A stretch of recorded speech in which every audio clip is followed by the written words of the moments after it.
पहुँचे दूत रामपुर पावन, हर्ष नगर विलोकी सुहावन। भूप द्वार तीन खबरी जनाई, दशरथ नृप सुने लिए बुलाई। इधर राजा जनक के दूत अयोध्या में पहुंचे तो ऐसे सुहावने नगर को देखकर प्रसन्न हो गए। जब उन्होंने अपने आने का समाचार सुनाया तो सुनकर राजा दशरथ ने उन्हें बुला लिया।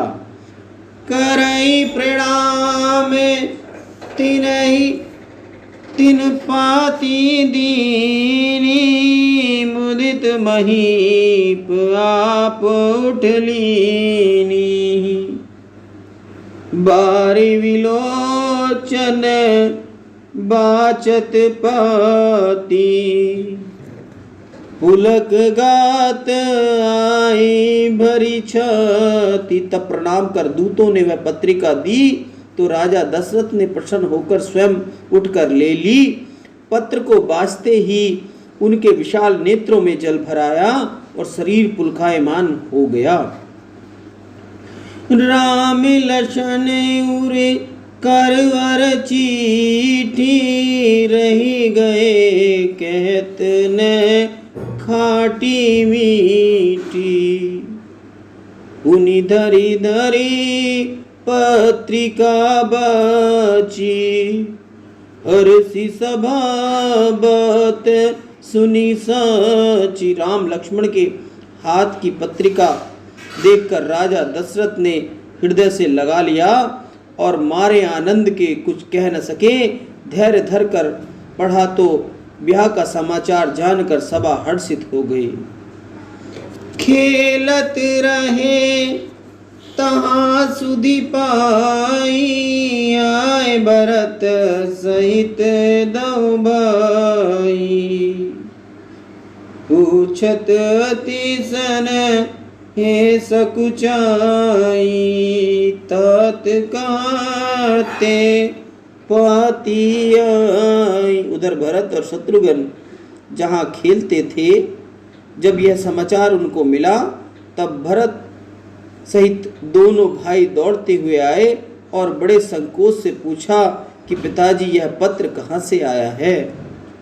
कुशल प्राण प्रिय बंधु दो, अहि कहु कही देश रामा, अहि कहु कही देश।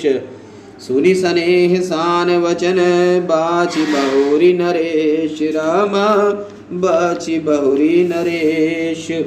कहिए हमारे प्राणों से प्यारे दोनों भाई कुशल से तो हैं, किस देश में हैं। उनके ऐसे स्नेह युक्त वचन को सुनकर राजा ने फिर पत्र को पढ़कर सुना दिया। सुनी पाती पुल के दो भ्राता, अधिक स्नेह समात न गाता।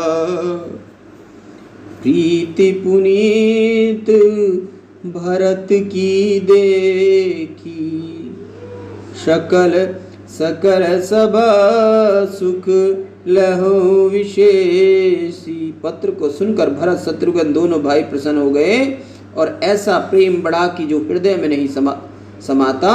भरत जी की पवित्र प्रीति को देखकर सभा के सब लोग आनंदित हुए। तब नृपदूत निखट बैठा रे, मधुर मनो हर वचन उचारे। भैया कहो कुशल दो बारे, तुमनी के निज नयन निहारे।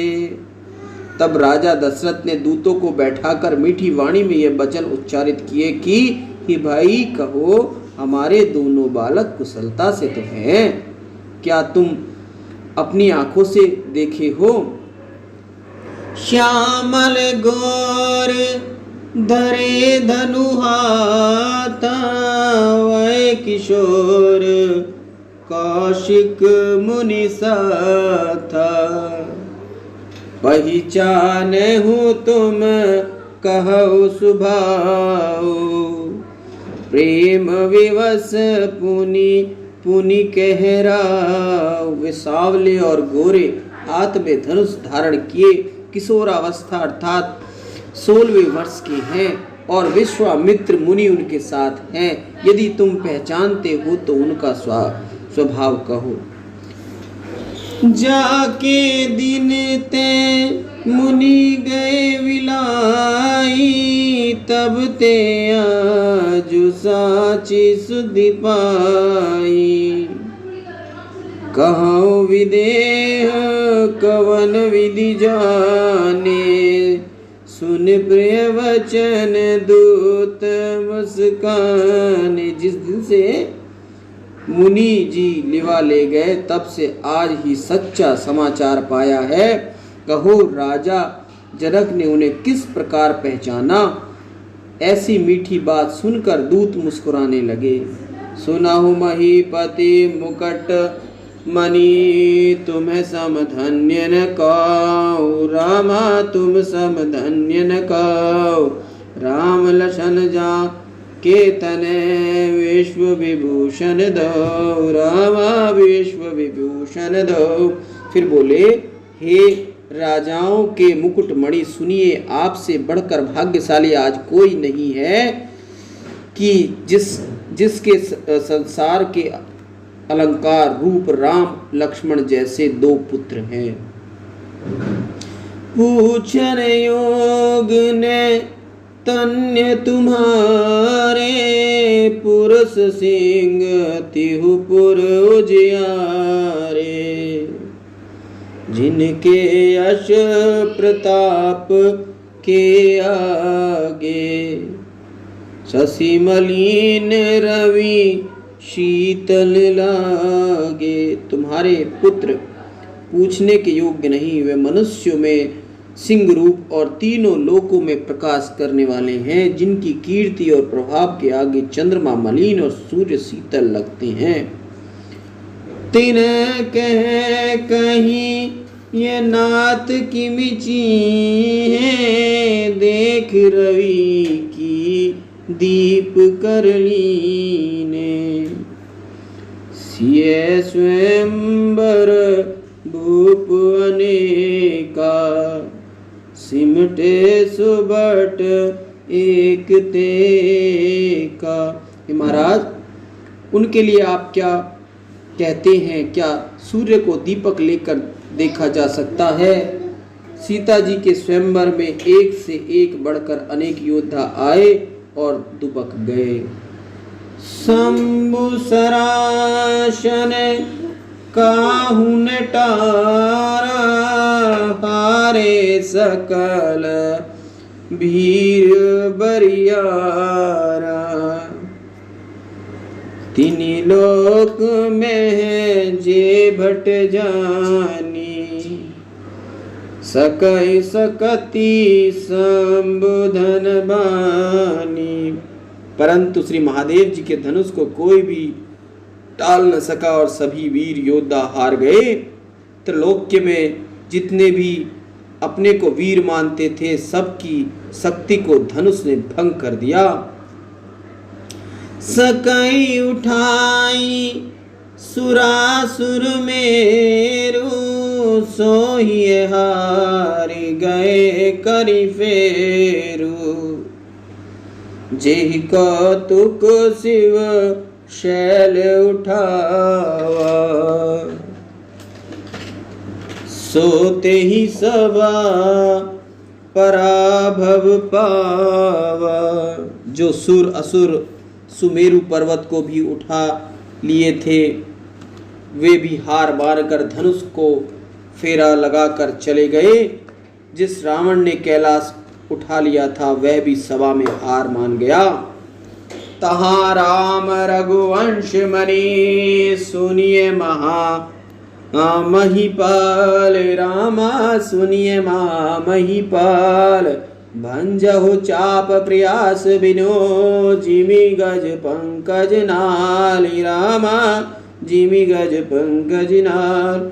हे पृथ्वी पते सुनिए, जहाँ रघुकुल के मणि स्वरूप श्री रामचंद्र जी ने बिना परिश्रम के ही धनुष को इस प्रकार तोड़ दिया जैसे हाथी कमल नाल को तोड़ डालता है।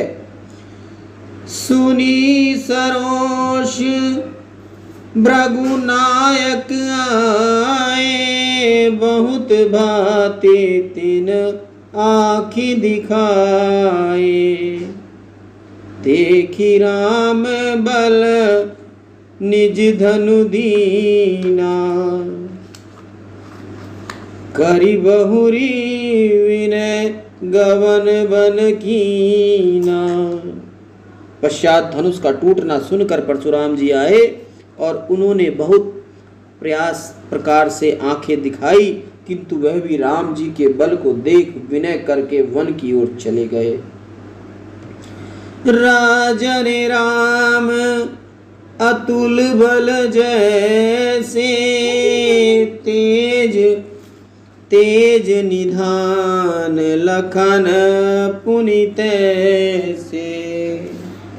कंपहि भूप विलोकत जाके, जिमि गज हरि किशोर के ताके। हे राजन, जैसे राम जी बलवाते हैं वैसे ही लक्ष्मण जी तेज के निधान हैं। उनको देखते ही राजा लोग ऐसे डर गए जैसे हाथी सिंह के बच्चे को देखते ही डर जाते हैं।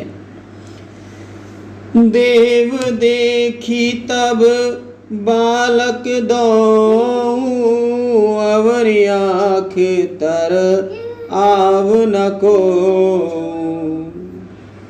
दूत वचन रच ना प्रिय लागी, प्रेम प्रताप वीर रस पागी। हे देव, आपके दोनों बालकों को देखकर पृथ्वी में कोई आंख के तले नहीं आता। इस प्रकार प्रेम प्रताप और वीर रस से परिपक्व दूतों की यह वचन रचना राजा को अत्यंत ही प्यारी लगी। सभा समेत राउ अनुरागे, दूत ही देन निछावरि लागे। कहीं अनीति ते मूद ही काना, धर्म विचार सब ही सुख माना। जिन्हें सुनकर राजा दशरथ विशेष प्रेम में मग्न हो गए और दूतों को निछावर देने लगे। तब उन्होंने कानों पर हाथ धर लिया और इस धर्म की ओर विचार करते हुए सब लोगों ने सुख माना। तब उठी भूप वशिष्ठ कहें, दीन पत्रिका लाए रामा, दीन पत्रिका लाए। कथा सुनाए गुरु ही सब, सादर दूत बुलाए रामा, सादर दूत बुलाए। तब महाराज दशरथ ने उठकर वह पत्रिका महर्षि वशिष्ठ जी को जाकर दी और सादर दूतों को बुलाकर वह सब कथा गुरु जी को कह सुनाई। सुनी बोले गुरु अति सुख पाई, पुष्प पुरुष के मही सुख छाई। जिमि सरिता सागर में जाई, यद्यपि ताहि कामना नाही। वह समाचार सुनकर वशिष्ठ जी ने बहुत सुख पाया और कहा कि पुण्यवान पुरुषों के लिए पृथ्वी में इसी प्रकार से सुख छाया रहता है। निष्काम ही नदियां समुद्र में जाती हैं। तिमि सुख संपत्ति बिनहि बुलाई, धर्मशील पहि जाई सुहाई।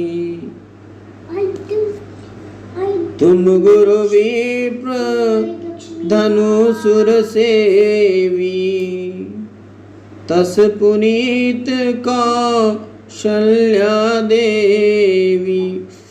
वैसे ही धर्मात्मा पुरुषों के पास बिना बुलाए ही सुख संपत्ति चली जाती है।